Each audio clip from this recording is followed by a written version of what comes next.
Peru के राजवंश में भरत थे और भरत के परिवार में राजा कुरु थे। शांतनु का जन्म कुरु वंश में हुआ था। शांतनु से गंगनंदन भीष्म का जन्म हुआ था। उनके दो और छोटे भाई थे, चित्रांगद और विचित्रविन्य। उनका जन्म शांतनु से सत्यवती के गर्भ से हुआ था। शांतनु के जाने के बाद भीष्म अविवाहित रहे और अपने भाई विचित्रवीर्य के राज्य का पालन किया। चित्रांगद को बचपन में ही चित्रांगद नामक गंधर्व जाति के लोगों ने मार डाला था। फिर भीष्म संग्राम में विपक्षियों को परास्त कर वे काशीराज की दो पुत्रियों अंबिका और अंबालिका को वापस ले आए। दोनों विचित्रवीर्य की पत्नियां बनी। कुछ समय के बाद राजयक्ष्मा के कारण राजा विचित्रवीर्य स्वर्गवासी हो गए। तब अंबिका के गर्भ से राजा धृतराष्ट्र और अंबालिका के गर्भ से पांडु का जन्म हुआ। धृतराष्ट्र ने गांधारी के गर्भ से 100 पुत्रों को जन्म दिया, जिनमें दुर्योधन सबसे बड़ा था और पांडु के युधिष्ठिर, भीम, अर्जुन, नकुल, सहदेव आदि 5 पुत्र थे। धृतराष्ट्र जन्म से अंधे थे, इसलिए पांडु ने उनका स्थान लिया। धृतराष्ट्र को राजा बनाया गया। इस कारण धृतराष्ट्र हमेशा अपने अंधेपन पर क्रोधित रहने लगे और पांडु के प्रति घृणा करने लगे। पूरे भारत को जीतकर पांडु ने कुरु साम्राज्य की सीमाओं को यवनों के देश तक बढ़ा दिया था। एक बार राजा पांडु अपनी दोनों पत्नियों कुंती और माद्री के साथ शिकार के लिए वन में गए। वहां उन्होंने मृगों का जोड़ा देखा। पांडु ने तुरंत अपने बाण से उस मृग को घायल कर दिया। कुछ समय बाद जब मृग मर गया, तब पांडु को पश्चाताप हुआ। तब राजा पांडु ने कहा, मैं सब वासनाओं को त्याग कर इस वन में रहूंगा, तुम लोग हस्तिनापुर लौट जाओ। तुम्हारे बिना हम एक पल भी जीवित नहीं रह सकते। कृपया हमें अपने साथ वन में रखिए। पांडु ने उनके अनुरोध को स्वीकार कर लिया और उन्हें अपने साथ वन में रहने की अनुमति दे दी। एक दिन राजा पांडु माद्री के साथ सरिता नदी के तट पर जंगल में यात्रा कर रहे थे। वातावरण बहुत ही सुखद था और शीतल और सुगंधित वायु चल रही थी। एकाएक वायु के झोंके ने माद्री के वस्त्र उड़ा दिए। इससे पांडु का मन चंचल हो गया और वे संभोग में लिप्त हो गए। बहुत वर्षों के बाद उनके 5 पुत्र हुए। कुछ दिनों के बाद उदासी के कारण उनकी मृत्यु हो गई, चिंता और बीमारी। माद्री ने उसके साथ सती की, लेकिन कुंती पुत्रों को पालने के लिए हस्तिनापुर लौट आई। कहा जाने पर सभी ने पांडवों को पांडु के पुत्रों के रूप में स्वीकार किया और उनका स्वागत किया। जब कुंती का विवाह नहीं हुआ था, उसी समय कर्ण था, उसकी कोख से राजा सूर्य ने जन्म लिया था। लेकिन लोकलाज के डर से कुंती ने कर्ण को एक डिब्बे में बंद कर गंगा नदी में फेंक दिया। कर्ण गंगा में बह रहा था, तभी महाराज धृतराष्ट्र के सारथी अधृत और उनकी पत्नी राधा ने उसे देखा और उसे गोद लिया और चल दिए। उसकी देखभाल करना।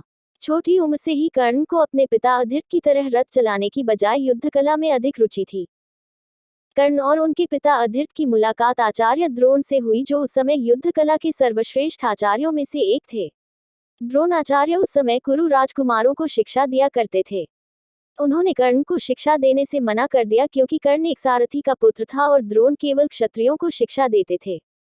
द्रोणाचार्य की असहमति के बाद कर्ण ने परशुराम से संपर्क किया, जो केवल ब्राह्मणों को शिक्षा देते थे। कर्ण ने स्वयं को ब्राह्मण बताते हुए परशुराम से शिक्षा की याचना की। परशुराम ने कर्ण के अनुरोध का स्वीकार कर लिया और काम को स्वयं की तरह युद्धकला और धनुर्विद्या का प्रशिक्षण दिया। इस प्रकार कर्ण परशुराम का एक बहुत मेहनती और निपुण शिष्य बन गया। कर्ण दुर्योधन की शरण में रहता था। दैयोग और शकुनी के विश्वासघात के कारण कौरवों और पांडवों के बीच शत्रुता की आग भड़क उठी। दुर्योधन बहुत ही कुशाग्र बुद्धि का व्यक्ति था। शकुनी के कहने पर उसने बचपन में कई बार पांडवों को मारने की कोशिश की। जब युधिष्ठिर, जो गुणों में उनसे श्रेष्ठ थे, को युवावस्था में युवराज बनाया गया था, तब शकुनी ने पांडवों को लक्ष्य के बने घर में रखकर आग लगाने की कोशिश की, लेकिन विदुर की मदद से 5 पांडवों सहित उनकी मां उस जलते हुए घर से भाग निकली। वहां से निकलकर एक चिक्र नगरी में जाकर साधु के वेश में एक ब्राह्मण के घर में रहने लगा। फिर बक नाम के दुष्ट और पापी का वध करके व्यास जी की सलाह पर वे पांचाल राज्य में गए, जहां द्रौपदी का स्वयंवर होने वाला था। पंचाल के राज्य में 5 पांडवों ने द्रौपदी को अपनी पत्नी के रूप में प्राप्त किया। जब अर्जुन के लक्ष्य भेदी कौशल में गड़बड़ हो गई। द्रौपदी के स्वयंवर से पहले विदुर को छोड़कर सभी पांडवों को मृत मान लिया गया था और इसी वजह से धृतराष्ट्र ने शकुनी के कहने पर दुर्योधन को युवराज बना दिया था। द्रौपदी स्वयंवर के बाद दुर्योधन आदि को पांडवों के जीवित रहने के बारे में पता चला। पांडवों ने कौरवों से अपना राज्य मांगा, लेकिन गृहयुद्ध के खतरे से बचने के लिए युधिष्ठिर ने खंडवन को कौरवों द्वारा खंडहर में दिए गए राज्य के रूप में प्राप्त किया। पांडुकुमार अर्जुन ने खांडवन को जलाया। श्री कृष्ण के साथ वहां अर्जुन और कृष्ण जी ने सभी देवताओं को युद्ध में हरा दिया और उन्हें युद्ध में भगवान कृष्ण रूपी सारथी प्राप्त हुआ। इंद्र के कहने पर विश्वकर्मा और माया ने मिलकर खंडवन को इंद्रपुरी के समान भव्य नगर के रूप में बसाया, जिसका नाम इंद्रप्रस्थ रखा गया। सभी पांडव सभी प्रकार की विद्याओं में निपुण थे। पांडवों ने सभी दिशाओं पर विजय प्राप्त कर ली और युधिष्ठिर शासन करने लगे। उन्होंने प्रचुर मात्रा में स्वर्ण मुद्रा से भरे हुए राजसूय यज्ञ का अनुष्ठान किया। दुर्योधन के लिए उसका प्रताप असह्य हो गया। वह अपने भाई दुशासन और महिमा के पुत्र कर्ण के कहने पर शकुनी को अपने साथ ले गया। द्यूत सभा में जुए में लिप्त हो गया। युधिष्ठिर, उसके भाइयों, द्रौपदी और उनके राज्य को छल और जुए के माध्यम से हंसते हंसते जीत लिया। दुर्योधन ने कुरु राज्य सभा में द्रौपदी का बहुत अपमान किया, उसका निर्वस्त्र करने का प्रयास किया। श्री कृष्ण ने उसकी लाज बचाई। उसके बाद द्रौपदी सभी को श्राप देने वाली थी, लेकिन गांधारी ने आकर ऐसा होने से रोक दिया। उसी समय जुए में हारकर युधिष्ठिर अपने भाइयों के साथ वन को चले गए।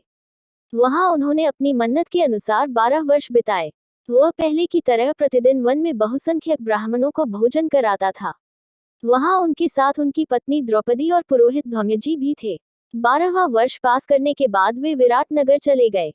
वहां युधिष्ठिर कंक नाम के एक ब्राह्मण के रूप में रहने लगे, जो अधिकांश के लिए अज्ञात था। भीमसेन रसोई बने।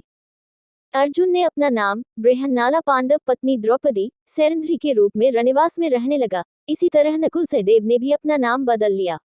भीमसेन ने कीचक को मार डाला, जो रात में द्रौपदी की शुद्धता लेना चाहता था। उसके बाद कौरव विराट की गायों को ले जाने लगे, तब वे अर्जुन से हार गए। उस समय कौरवों ने पांडवों को पहचान लिया। श्री कृष्ण की बहन सुभद्रा ने अर्जुन से अभिमन्यु नाम के एक पुत्र को जन्म दिया। राजा विराट ने उनकी पुत्री उत्तरा धर्मराज युधिष्ठिर के साथ साथ अक्षौहिणी सेना के स्वामी होने के कारण कौरवों से युद्ध करने के लिए तैयार हो गए। सबसे पहले भगवान कृष्ण सबसे क्रोधित दुर्योधन के पास दूत के रूप में गए। उन्होंने 11 अक्षौहिणी सेना के स्वामी राजा दुर्योधन से कहा, राजन, तुम युधिष्ठिर को आधा राज्य दो या उन्हें केवल 5 गांव भी दो, अन्यथा उनसे युद्ध करो। श्री कृष्ण की बात सुनकर दुर्योधन ने कहा, मैं उन्हें सुई की नोक के बराबर भी जमीन नहीं दूंगा। हाँ, मैं जरूर दूंगा। उनके साथ युद्ध किया। तब विदुर ने उन्हें अपने घर ले जाकर श्री कृष्ण की पूजा की और उनका सम्मान किया। इसके बाद वे युधिष्ठिर के पास लौट आए और कहा, महाराज, आप दुर्योधन से युद्ध करें। युधिष्ठिर और दुर्योधन की सेना कुरुक्षेत्र के मैदान में गई।